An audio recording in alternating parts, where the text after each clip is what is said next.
Good morning all of you. I am Mamta Sharma, your Hindi teacher. आज मैं आपको कक्षा 6 की हिंदी मेधा, जो आपकी बुक है ना मेधा, वो उसमें से फर्स्ट चैप्टर पढ़ाऊंगी, जिसका नाम है वह देश कौन सा है।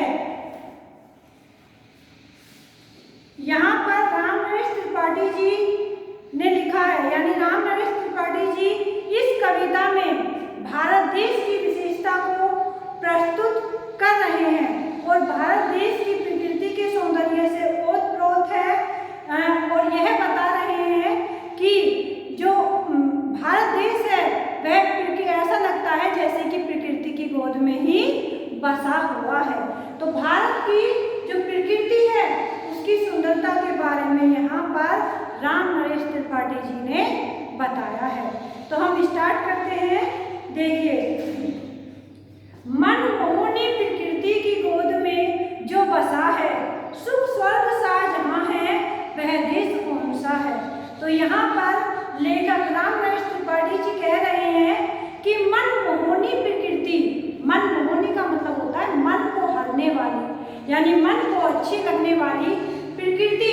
प्रकृति वो सभी वस्तुएं होती हैं जो हमें भगवान के द्वारा दी गई हैं, जैसे कि पेड़ पौधे, नदियाँ, पहाड़, मनुष्य, जो भी भगवान ने हमें दिया है वही सब प्रकृति में आता है।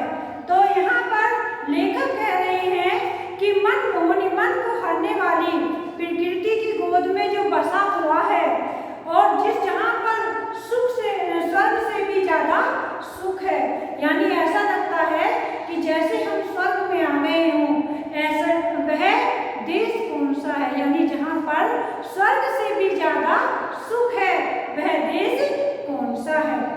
जिसका चरण निरंतर रत्नेश धो रहा है, जिसका चरण निरंतर रत्नेश धो रहा है, जिसका मुकुट हिमालय वह देश कौन सा।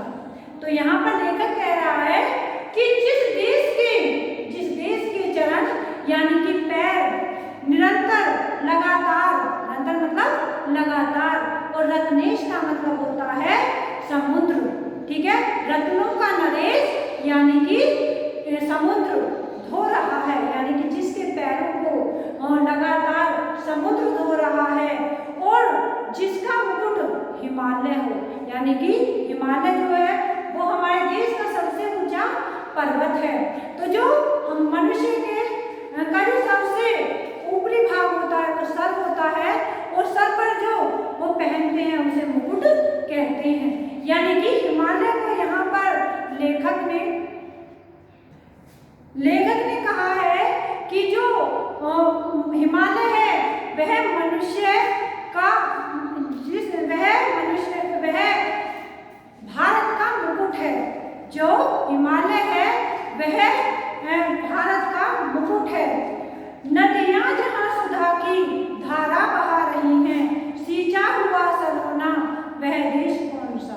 तो यहाँ लेखक ने कहा है कि जिस देश के पैरों को लगातार समुद्र धो रहा है, और जिसका मुकुट हिमालय है, और नदियाँ जहाँ सुधा यानी कि अमृत, नदियाँ जहाँ पर अमृत बहा रही है, यानी नदियों के पानी को यहाँ अमृत कहा है, क्योंकि नदियों के पानी के द्वारा ही हमारे यहाँ पर सिंचाई होती है, और नदियों में पानी है। हमारे देश में नदियाँ हैं, इसलिए ही हमारा देश जो है वो कृषि प्रधान देश है, और कृषि प्रधान देश है इसीलिए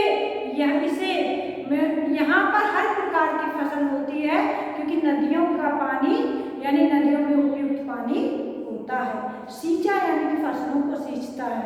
सींचा हुआ सलोना वह देश कौन सा है। नदियों में पानी बहता है, पानी के द्वारा ही फसल होती है, और पानी के द्वारा ही ये सारा जो भारत है वह, उसका जो रूप है वह सुंदर है, यानी सींचा हुआ सलोना है। वह देश कौन सा है। आगे लेखक कहता है जिसके बड़े रसीले फलकंद नाज मेवे सब अंग में सजे हैं वह देश कौन सा है। तो यहाँ बताया है कि जिसमें नारियल यानी कि जो जड़ों होती है, जैसे कि शलजम है, मूली है, गाजर है। और नाज यानी कि अनाज, गेहूँ है और चावल है, ये सब अनाज में आते हैं। और मेवे आप जानते हैं, मेवे जैसे कि बादाम, अखरोट, ये सब। तो देखिए ये सभी भारत में पैदा होते हैं। तो यहाँ लेखक ने कहा है कि वह देश कौन सा है कि जहाँ पर सभी प्रकार के फल, कंद, नाज और मेवे उगते हैं, सब अंग में सजे हैं, यानी कि सभी भारत में ही पैदा होते हैं। वह देश कौन सा है? तो देखिए भारत में की जलवायु अच्छी है और भारत में नदियों में जल अच्छा है, यानी कि जल के द्वारा सिंचाई अच्छी होती है, इसलिए यहाँ के जो फल है वो बहुत रसीले होते हैं। और यहाँ पर सभी फल, कंद, नाज, मेवों की फसल होती है, इसीलिए यह यानी कृषि प्रधान देश है। और कहा है कि यह यहाँ पर सभी प्रकार की फसल पैदा हो सकती है। तो वह देश कौन सा है? जिसमें सुगंध वाले सुंदर कृष्ण प्यारे दिन रात हंसे रहे हैं, वह देश कौन सा है? तो यानी कि जिसमें सुगंध वाले सुंदर, प्रसून सुगंध होती है खुशबू, और प्रसून मतलब होता है फूल, जहाँ पर सुगंध वाले सुंदर फूल हैं और वे दिन रात हंसते रहते हैं, यानी कि बहुत बड़ी संख्या में खिलते हैं और वह रात दिन खिले रहते हैं। वह देश कौन सा है? वह कौन सा देश है जहाँ पर सुगंध वाले सुंदर फूल, तरह तरह के फूल खिलते हैं? मैदान गिरी वनों में हरियालियां लहकती, आनंद में जहाँ है, वह देश कौन सा है? यानी कि मैदान, समतल मैदान, और गिरी पहाड़, वन, और वन है तो हरियाली भी होगी। तो यहाँ पर लेखक ने कहा है कि मैदान यानी गंगा यमुना का समतल मैदान, गिरी पहाड़ और वनों की हरियाली कौन से देश में है? जहाँ आनंद में, यानी कि इनके जहाँ पर आनंद ही आनंद है, जहाँ पर आनंद ही आनंद है, वह देश कौन सा है? जिसकी अनंत धन से धरती भरी पड़ी है, जिस संसार का शिरोमणि, वह देश कौन सा है? तो यहाँ लेखक ने कहा है अनंत।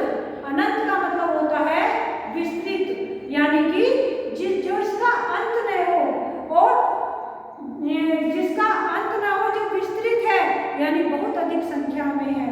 यानी कि वह देश कौन सा है जिसमें विस्तृत धन से भरी हुई धरती है। मैंने आपको बताया था कि भारत देश वह है जिसमें जो कृषि प्रधान देश है, और कृषि प्रधान होने के कारण यहाँ पर धरती जो है वो धन से भरी हुई है। और इसीलिए यह सभी देशों में देशों का गुरु माना जाता है। तो संसार का शिरोमणि, शिरोमणि मतलब होता है सिर पर धारण करने वाली मणि।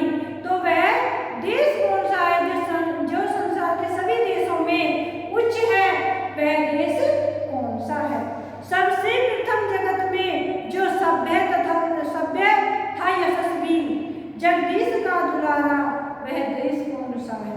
तो लेखक ने कहा है जो सबसे प्रथम यानी कि पहला, और जगत में जो सभ्य है, सभ्य यानी कि शिष्ट है, और जो यशस्वी है यानी कि जो प्रसिद्ध है, वह देश कौन सा है?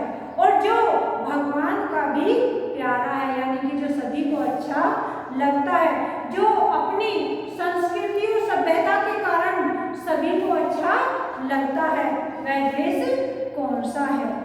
पृथ्वी निवासियों को जिसने प्रथम जगाया, शिक्षित किया, सुधारा, वह देश कौन सा है?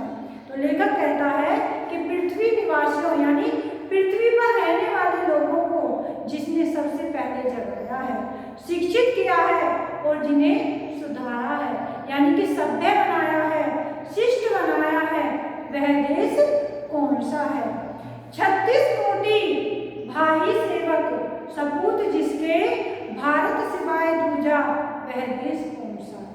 तो 36 कोटि यानी कि यहाँ पर लेखक ने बताया है कि 36 करोड़ यानी कि जिसके अनन्य भाई सेवक और सपूत हों, जिसके अनन्य 36 करोड़ भाई सेवक सेवा करने वाले और सपूत मतलब पुत्र हों, वह भारत के सिवा कोई दूसरा देश नहीं हो सकता है। वह भारत के सिवा कोई दूसरा देश नहीं होता है। तो यहाँ पर राम नरेश त्रिपाठी जी ने भारत की विशेषता बताई है और भारत की प्रकृति की विशेषता बताई है। तो इसके शब्दार्थ आप अपनी नोटबुक में